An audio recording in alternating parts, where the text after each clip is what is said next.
Okay, well, welcome. And I'm here to introduce Cheryl Markosky. And Cheryl has worked with Walk, Listen, Create in lots of different ways. And one of the ways that she's done that is by entering our writing competitions.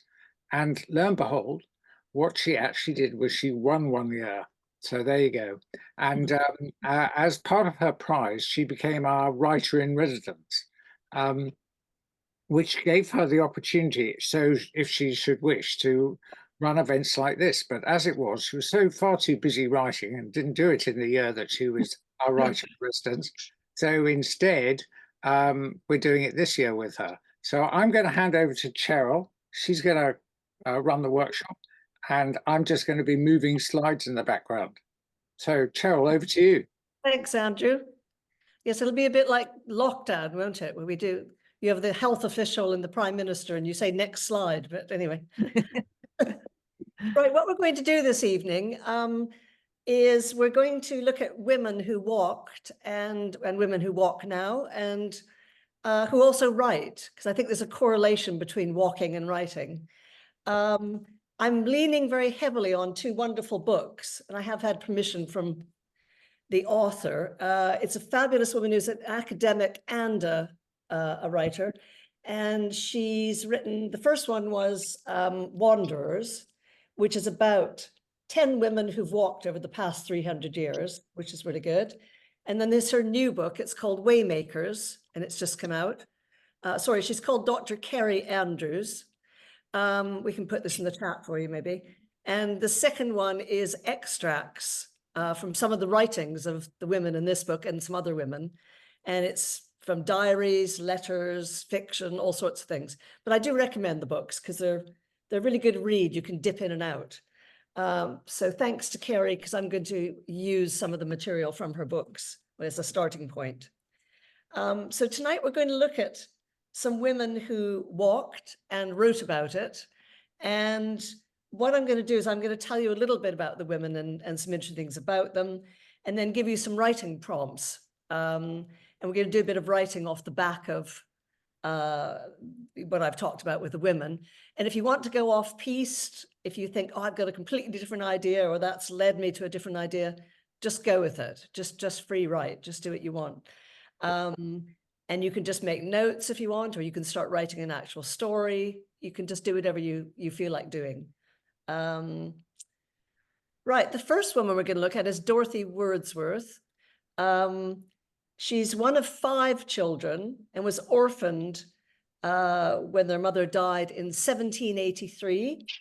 She stayed with various relatives, so was estranged from her brothers and sisters, but she ended up living happily with her brother William, who you've probably heard about, the romantic English poet. And they lived at Dove Cottage in Grasmere. And it was through walking that the bond between the two of them was restored. They walked a lot together and they both wrote about it. And Dorothy didn't have any, feelings about being an author like her brother. But she left behind lots of letters and diary entries and poems and descriptions and drawings of the land around her. And it's believed that William relied on her writings, and he borrowed her depiction of spring daffodils from her journal when he wrote his famous poem, I Wandered Lonely as a Cloud. So she was quite an influence on him. And walking for her was a means of experiencing her independence and the love of her new home in the Lake District. She walked for practical reasons to get the post. In fact, when I read, she was forever walking into Rydale or Ambleside to fetch the post when the postman didn't come. And she also walked to run errands. She liked to walk, just for pleasure, around her garden and around the lakes. And she especially liked walking late at night on moonlit nights. She enjoyed having company sometimes when walking, but she also liked being alone. And I found quite a funny little quote in her journal, because she was walking back from Ambleside one day, and an acquaintance, Mrs. Nicholson, sort of turned up and walked with her. And Dorothy wrote later, this was very kind, but God be thanked, I want not society by a moonlit lake. So she liked to be by herself, basically, but she put up with this woman. And she liked to walk her favorite paths over and over and over again, with memories accumulating. And it kind of added another layer that was quite powerful and gave a lot of meaning to these walks. And I quite like the way that she just walked these everyday walks, you know, again and again, and she just loved doing it. And when William was away from home, she would go and walk on a walk that the two of them walked together that was resonant of memories of him and previous excursions with him. She said, "Sat down where we always sit. I was full of thoughts about my darling. Blessings on him." If we could have the next slide, please. Right, I'm going to give you 3 prompts. You can choose whichever one you want or a combination thereof.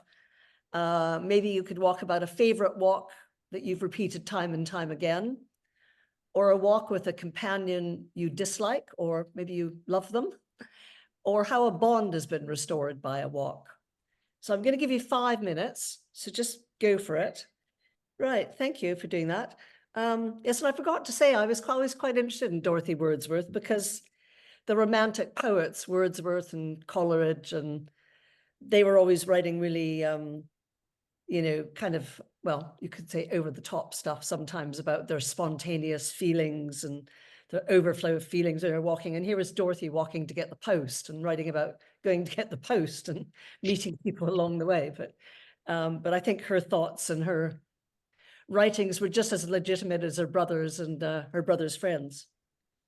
Right. Does anybody feel like sharing with us any of the process you went through, or any of the thoughts you had, or maybe even reading out anything you've written? I can read out what I wrote. That would be great. Thank you. In lockdown, we walked to Russia Dock Woodland, meeting at either house, a woodland full of the ghosts of dockers past and ships full of ingredients for biscuit making, a long thin wood emerging by the river, along past hollyhocks to the farm with the cafe, where we could order outdoors and sit watching the Uber boats, calling at Canary Wharf. Then home along the river, pausing at the beach and parting company and returning to solitary confinement. That's brilliant. That's fantastic. I love the repetition of woodland, and I love all the specific details you have there. It gives us a really strong sense of place and time. And funny enough, we've got a lockdown story toward the end, which might help contribute to what you're doing. But I think that's fantastic. I think you should keep working on that. It's really good. And very evocative, those, because we can all relate to those feelings during lockdown. We were all trapped, weren't we? We weren't allowed to walk at certain times, or we could only walk for an hour, or so it made it's a very poignant memory, isn't it, really? It is, yeah, and the process was interesting actually, because I was thinking, because it just, made me realize you can take something quite small like that, which was something I did, loads of times during lockdown, and seemed relatively, well, totally insignificant. And yet I suddenly, as I started writing, realized there were all sorts of things that could come out of that. Yeah, that little thing. Fantastic. Really good. No, well done. It's really good. I think it's gonna, maybe you can even have you walking with someone else, and you can have walking together, or another form of walking together for the competition if you want to enter it. But I think it's and it's probably enough time has passed to look back on that now, isn't it? Because first came out of lockdown, I had no idea how we could all deal with it or anything, but it's probably quite cathartic to write about that.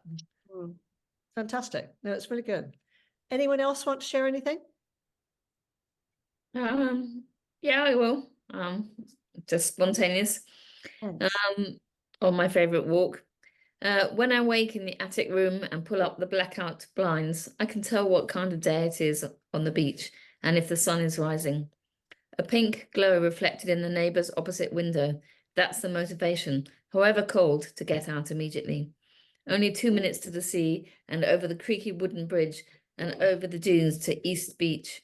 Every morning so different, a surprise, a new day, a different landscape.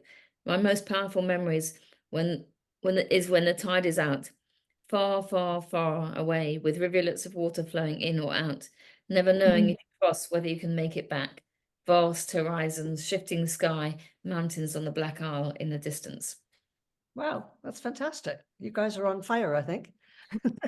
I particularly liked the phrase, the pink glow reflected in the neighbor's window. I thought that was gorgeous. Because it's, rather than just saying it's pink out, or I can see pink in the sky, you've had it reflect, you know, from a window, and I think that's lovely. And I loved all your talk about the tide and that slight tinge of fear or mystery about, yes, whether you can make it somewhere before the tide traps you or not, and whether you can come back again. So it's kind of and if you're aware of and you know the area really well, you probably can, you know, you have a feeling when that happens. But I think that's wonderful. It's really good. And I like where you started in the attic too, and then you're taking us outside, and that's wonderful. So is it evocative of any particular beach or any? Yeah, it's East Beach on Nairn in the Highlands of Scotland. Yeah. So obviously I would have gone on, but you know. Yeah, no, that's very good. It's very wonderful. Thank you. Anyone else want to have a go? Or you just talk through the process, or the maybe the idea that you got that you're going to take any further? No? I walk to the same place pretty often, and I'm thinking a lot about the changes that happen in that area through seasons and years. And what I'm working on is just how dry and wet it has been over the past couple of years, and just what I've noticed. So trying to get down what I'm noticing and the shift. Yeah, that's quite good, because there's a whole another layer there about the environment and what's been happening and how it can affect this familiar walk that you've taken time and time again, because it's changing externally and affecting the walk. I think that's quite strong. Right. Yeah, that's really interesting. Brilliant. Wonderful. Right. We will move on to the next writer, who you'll all be familiar with, I'm sure, Virginia Woolf. Oh, thank you, Andrew. I forgot to give you your cue for the slide, didn't I? Virginia Woolf, well, obviously one of the most important modernist 20th century writers, and she loved walking, both in the country and in an urban context in London. She preferred walking around the squares of Bloomsbury, where she wrote her books in her head, essentially, which I think is remarkable. And the rhythm of her writing, she said, was reflected in the rhythm of her footsteps. And I don't know if you guys have ever felt that. Sometimes you're trying to think something through, or you're trying to write something and it's not working, but you go for a walk and you immediately get all these thoughts in your head and wish you brought a notebook with you, or you're trying to write on your phone. And obviously Virginia Woolf did this. Just read you an extract from one of her diaries. One day walking around Tavistock Square, I made up, as I sometimes make up my books, to the lighthouse. In a great, apparently involuntary rush, one thing burst into another.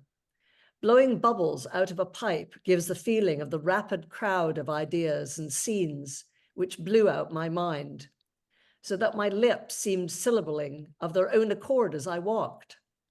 What blew the bubbles? Why then? I have no notion. And Virginia Woolf's most famous book, Mrs. Dalloway, published in 1925, is about the day in the life of Clarissa Dalloway, an upper-class woman in post-First World War London. And she uses a stream of consciousness, a kind of continuous flow technique, like James Joyce's Ulysses, which was published 3 years earlier. So they think she was influenced by Joyce. It's an internal perspective that travels backwards and forwards while Clarissa goes round London getting ready for a party she's hosting that evening.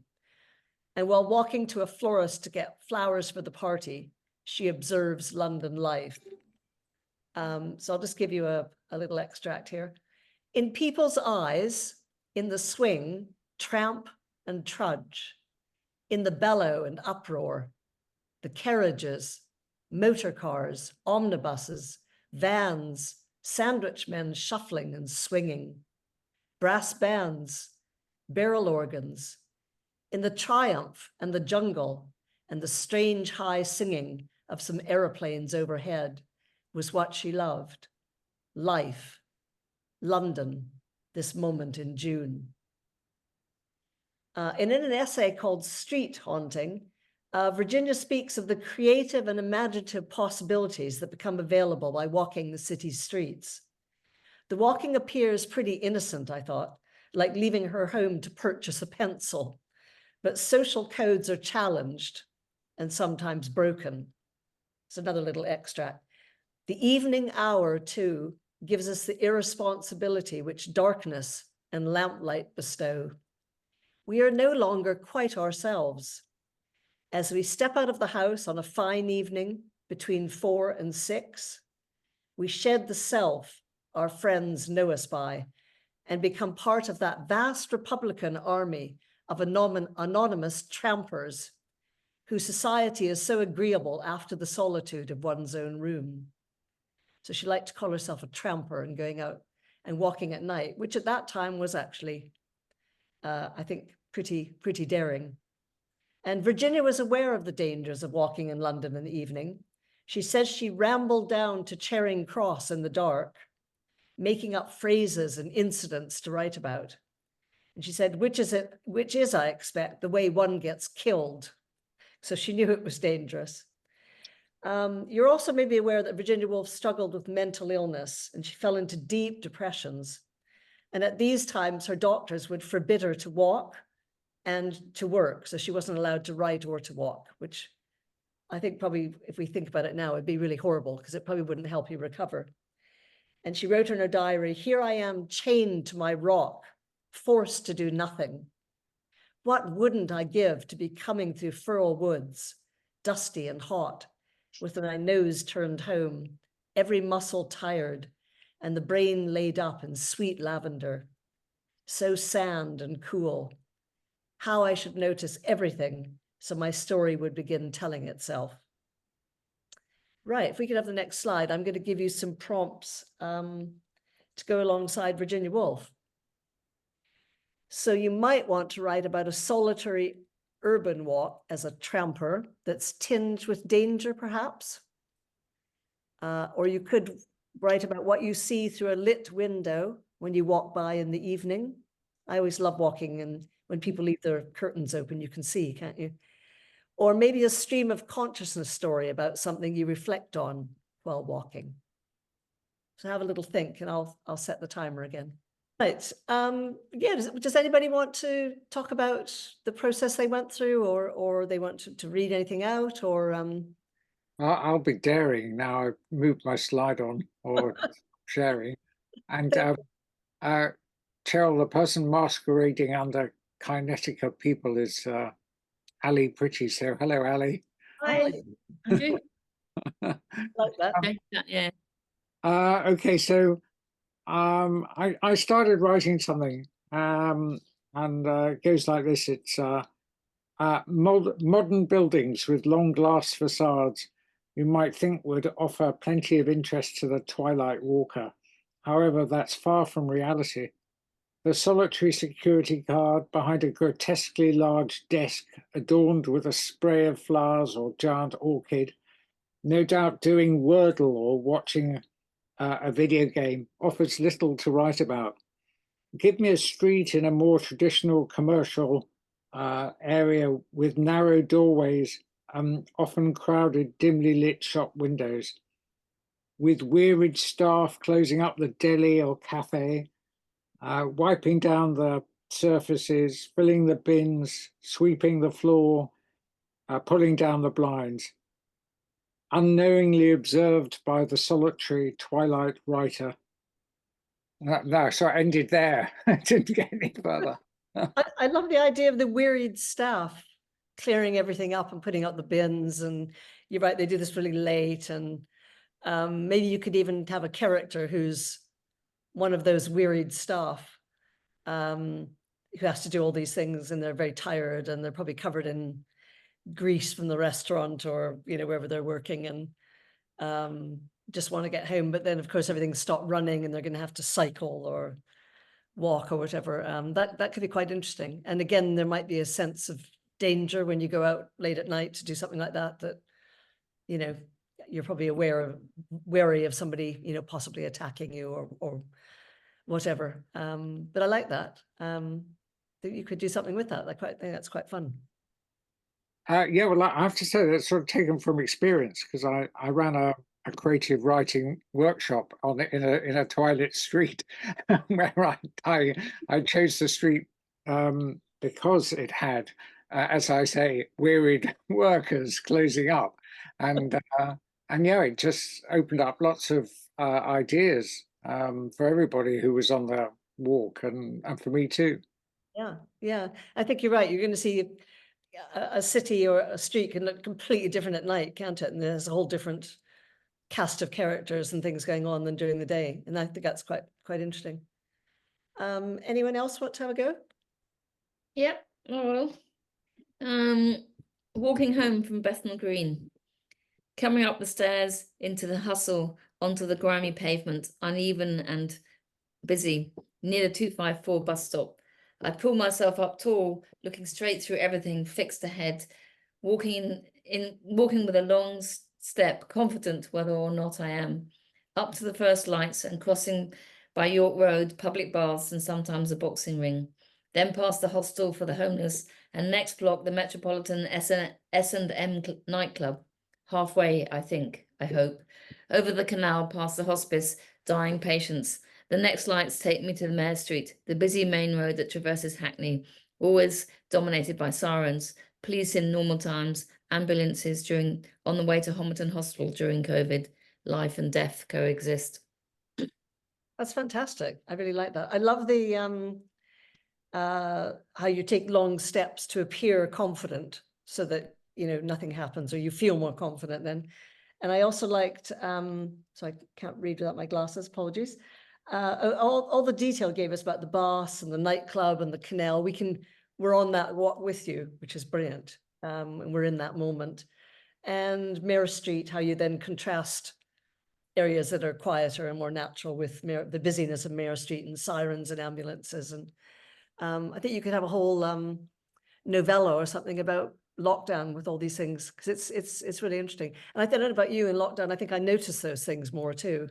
We weren't able to do other things, so you were really aware of what was going on around you, and those few places you could go to. So I like that very much.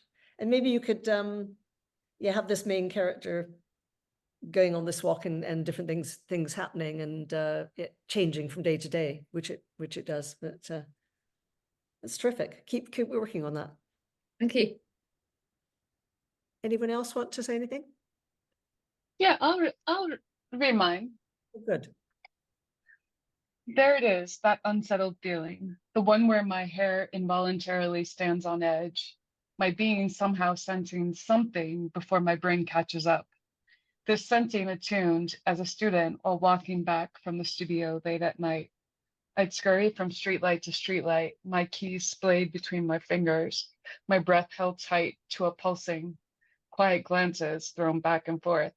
Walk purposefully, walk purposefully. But here in the woods, alone, this feeling somehow means something else. Wow, that's very sinister. I like that. Fantastic. I like the hair on edge. And I like the thought about before your brain's catching up, because there is that disconnect, isn't there? And I've smiled at the keys splayed between your fingers, because we've all done that, haven't we? Where you can actually stab somebody with your keys. Right. Stab yourself, I don't know, but we feel we can, can't we? My husband always says the same, he does that. And walking purposely. So we've had walking confidently and walking purposely. And I wonder if that's a thing that just women do. Maybe Andrew could tell us if men do that as well. So you feel more confident. You feel that somebody won't do anything to you. Right. I like that very much. And I love the last line where you then took us somewhere else, but it's more sinister when you're in a country place rather than in the. Right. That's very good. It's fantastic. Right. I mean, that's where I want to go with it, because I do get this feeling in the woods, and it means something different. And it's usually that, I'm sensing an animal. Yeah. Yeah. And so I want to lead into that a little bit. Yeah, there's something more mysterious about being in the woods, isn't there? And, Yeah. yeah. Yeah, and I always think when I'm in the countryside, I find stranger things go on there than in the city, but maybe that's just because I'm used to being in a city, so it's but that's excellent. Anybody else want to do anything? Flavia, did you have any thoughts on how you got on? Yeah, and I'll read what I wrote. That's great. It's dusk as I walk down Rotherhithe Street, too early to draw the curtains. On a first floor above the garage, I see the back of a sofa with a golden Labrador draped along it, paws hanging down. The perfect cushion. As I pass, he lifts his head for a moment, taking my movement in before settling back to sleep. A few doors further, and a garden full of lights with a Christmas tree in the window behind. That's beautiful. A very good description. And I love the Labrador. Almost like he's noticing you go by and he's seen you, sort of thing. And I think that's a magical time to write about at dusk, when it's just changing. Yeah. Right, the lights are on so you can see, and a lot of people haven't closed their curtains yet. And Yeah. I just love that time of day. And so it makes me sound awful that I'm looking at everybody's windows, but I am. But No, I love it. exactly. You're a peeping Tom, really, Cheryl. That's what you are. You're a peeping Tom, or Yeah, some sort of crazy stalker. peeping Thomasetta. But no, I think it's a really evocative time of day, isn't it? And It is, yes, that yes. switch from day to going into night. Exactly, and people haven't quite made it yet, like as you say, so the curtains are still undrawn. Whereas if you walked later, you wouldn't see so much. So No. yeah. And a hint of mystery too, because you're seeing just what you see in the window. You're not seeing anything behind Yes, it. it's like with the Labrador. I've never seen the people who live in that flat or whatever it is, maisonette, but yeah, just the dog who hangs himself over the back of the sofa. So. Do something from the point of view of the dog. I like that. It's brilliant. Brilliant. Well, you're being brilliant. Right. Katharine Mansfield. I don't know if you've heard of Katharine Mansfield. She was born in Wellington in New Zealand, and she left New Zealand for Britain when she was 19. She began to write while she was in New Zealand. Her first story was published when she was only 9, which I thought was pretty impressive. But she really found fame as a short story writer once she was settled in Britain. She arrived in 1908, and she was on the fringes of the Bloomsbury group, which included Virginia Woolf, so there's a link with Virginia Woolf, Leonard Woolf, and Lytton Strachey. Virginia Woolf was initially jealous of Katharine Mansfield, but the two became friends eventually. Katharine was married twice. She had a very interesting love life. She was married twice and had several romantic relationships, including at least 2 with women. In 1909, she married George Bowden, a music teacher who was 11 years her senior. But before the marriage had been consummated, she'd abandoned him. So they were only together for a few days, I think. Her separation from her first husband led her mother to disinherit her. Mrs. Mansfield traveled all the way from New Zealand to England when she heard her daughter was living with a woman, Ida Baker, instead of her husband. She had quite a colorful life, I think. Katharine met her second husband, magazine editor John Middleton Murray, in 1911. Although they separated several times, the couple married in 1918, and they remained married until Katharine's death 12 years later. They inspired the characters Gudrun and Gerald in D.H. Lawrence's Women in Love, the story of rocky romantic relationships between 2 couples, Gudrun and Gerald, and Rupert Birkin and Ursula Brangwen, whom Lawrence modeled on himself and his wife Frida. And in reality, Lawrence really fancied Katharine's husband. This gets really complicated. And Murray went on to have an affair with Lawrence's wife. Now, walking was very important to Katharine, and it gave her comfort during times of difficulty. In addition, it helped her remember her home in New Zealand and her brother, who was killed in First World War. So she saw walking as a means of remembrance. In an extract from her journal written in Paris on May 1915, she said she dreamt of all night of poet Rupert Brooke, who died the previous month. He was standing at the door with rucksack on his back and his hat shading his face. So I thought it was quite interesting that she dreamt about him. And then dreamt that she was going on a walk with him. She wrote that she crossed and recrossed the river and leaned over the bridges and kept thinking we were coming to a park when we weren't. You cannot think what a pleasure my invisible, imaginary companion gave me.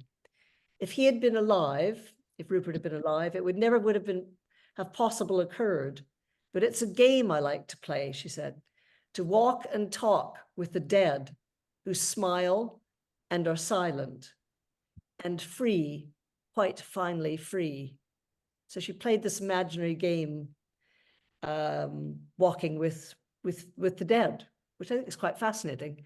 And it gave her a way to reconnect with them, or to connect with them, because she never actually did go walking with Rupert Brooke. And that was her way, I guess, to invent conversations or trips or walks with them. Right, if we could have the next slide, we can have our prompts. Right, so our prompts for Katharine Mansfield, if you want to have a go: walk with an imaginary dead companion, and it could be anybody. It could be somebody you know, or it could be somebody famous, or it could be somebody you would have liked to have known. Or you arrive in a new country and take your first walk. So I was trying to imagine what it would be like when she first came from New Zealand to England. Or invent a new game while you're walking. Maybe you're walking and you make up a game like she made up, or you play a game or whatever.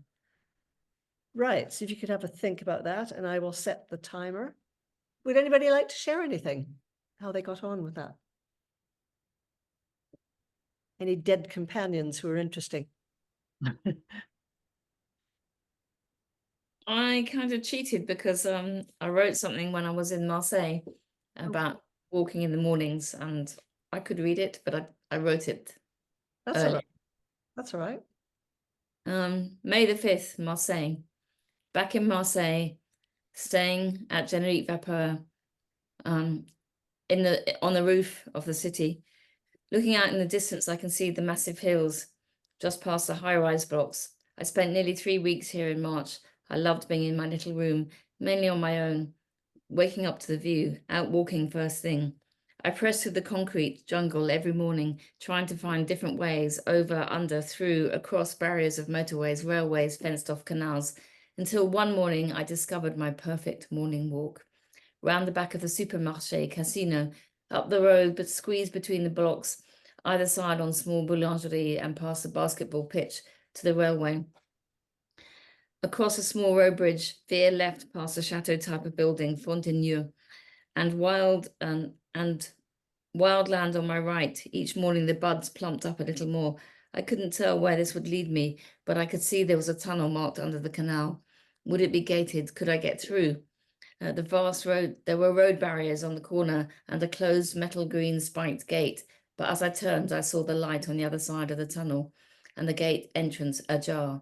I walked through, a little anxious of what I might find on the other side, coming out into the early morning stillness and rising light, facing wild overgrown landscape at the foot of the rocky limestone hills that loomed above me.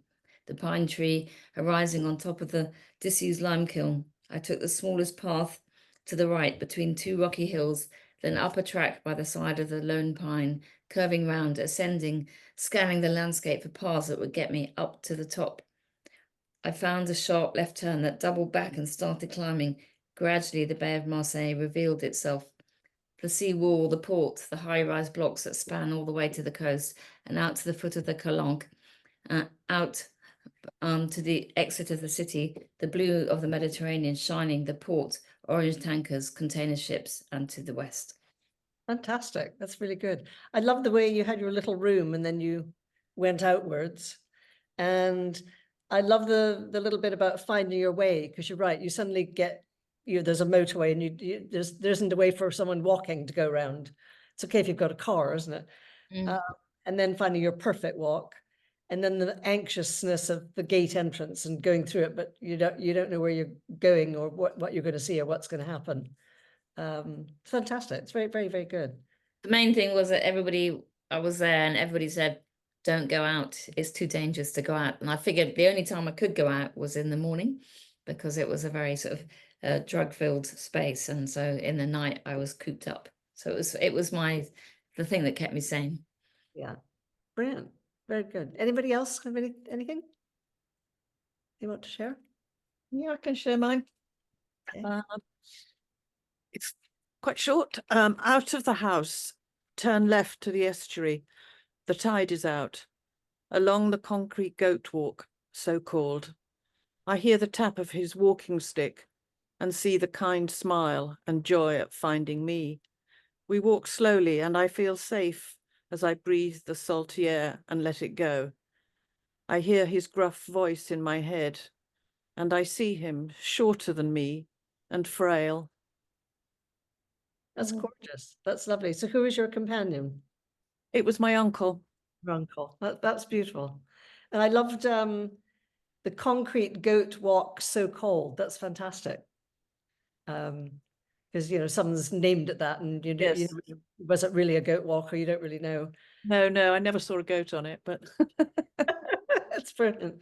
And I love the idea of someone in your head that you're thinking of while you're walking, and he's with you in some way. That's very beautiful. Well, that could be good for walking together because you're walking with somebody. yes.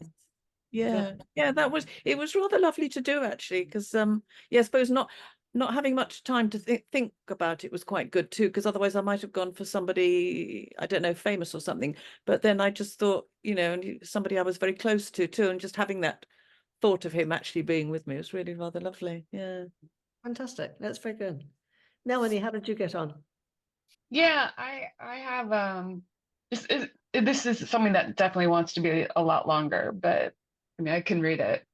Yeah. She told me it would take about 20 minutes to walk from our lodgings to the studio.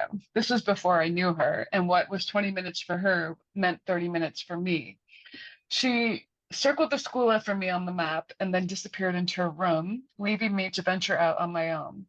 I descended the stairs, crossed the plaza to the narrow passageway beyond the church with the leaning bell tower, past the gallery and bookseller, the cafe and bistro, over a narrow canal bridge, and into the grand plaza leading to the Accademia. But I was to go right towards San Lorenzo, following the yellow Rialto sign. I pledged not to use my phone, intending to only navigate by my map. Is this the right street? And where are my glasses? And how am I supposed to read this small print? Where are my glasses? And which way now? It's been 20 minutes. That's fantastic. I loved the way that you have somebody's 20 minutes or somebody else's 30 minutes. Right. Not always the same for people. Right. And doing it on your own. And I like all the detail that you built up. And yeah, not using your phone, that was good. And trying to use a map, which of course we don't do anymore, which is, I think, dreadful, because then you don't know the overallness of, but if you have a map, you can work everything else out. And trying to find your glasses. That was great fun, actually. I really enjoyed that. Right, it's Sarah Moss, who's contemporary. You may have heard of her. She was born in 1975. If we could have the slide, please, Andrew. I'm sorry. She's a writer and an academic, and she's had 6 novels published alongside non-fiction and academic texts. She was born in Glasgow and studied at Oxford and moved to Ireland in 2020, where she teaches creative writing at University College Dublin. Sarah says she likes traveling alone, including places where she doesn't read the alphabet. She's comfortable enough walking alone around most cities at night, and she cycles in central Dublin. But unless Sarah's having an exceptionally good, brave day, she can't walk past an unleashed dog, as she's frightened of dogs. She also loves hiking, but often aborts or reroutes a walk if there's a dog loose. It helps to carry a big, preferably thorny stick. Not that I want to come within stick's reach of a dog, but I feel less vulnerable armed. Sarah adds that she treasures her collection of cities she could navigate without a map, without thinking about it. And the list is as in Dublin, London, Manchester, Edinburgh, Reykjavik, Kyoto, Copenhagen, and a few more. My feet and my eyes know the way without giving my thoughts much trouble. She published a book called The Fell, one of the books, in 2021, and I would call it the ultimate lockdown novel. In Sarah's words, it's about a woman who is supposed to be self-isolating for 2 weeks, and she just can't do it.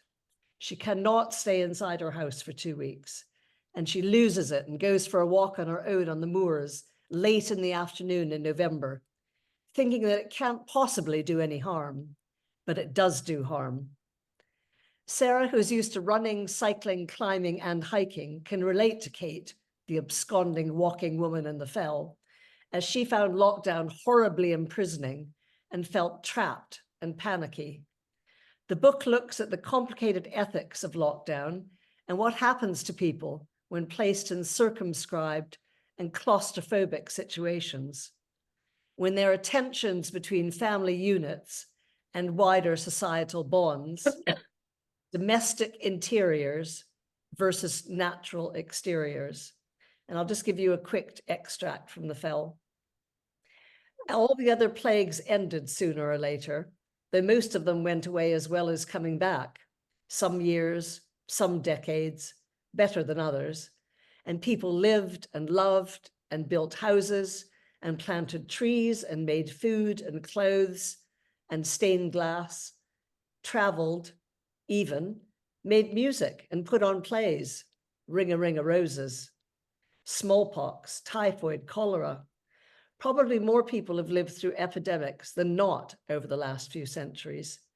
And of course, life won't go back to the way it was. It never does and rarely should. There will be holes in the children's education, a generation that's forgotten or never learned how to go to a party, people of all ages who won't forget to be afraid to leave the house, to be afraid to touch or dance or sing, to travel, to try on clothes. She thinks again, hush now, walk. And we can, I think, are we going to send everybody these prompts? Well, they'll see them in the video, won't they? And there's 3 prompts that you might want to try at a later time. Maybe a forbidden walk, or a walk that goes wrong. Or I gave a prompt including some of them, you could use all these words or some of them: dusk, backpack, sheep, lungs, raindrops. They're words I took from the fell. And you all did loads, so thank you, thank you. Keep, and hopefully you can take some of the writing or a kernel of something and get something more from it. So thank you very much.